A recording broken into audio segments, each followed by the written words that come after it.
तर पालकमंत्री पदाचा सुद्धा मी दावेदार नाही, जी 24 तासच्या टू द पॉइंट मुलाखतीत भुजबळांनी हे वक्तव्य केलंय।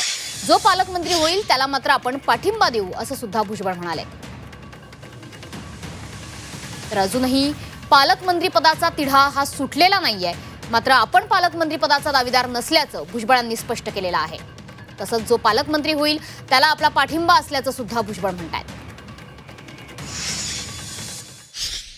आता नाशिकमध्ये तुम्ही आलात, नाशिकला माझ्या चौथं मंत्रिपद मिळालेलं आहे तुमच्या रूपाने।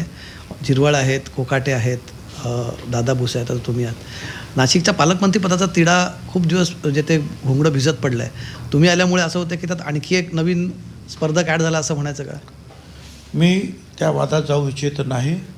मी त्या पालकमंत्रीपदाचा दावेदार नाही।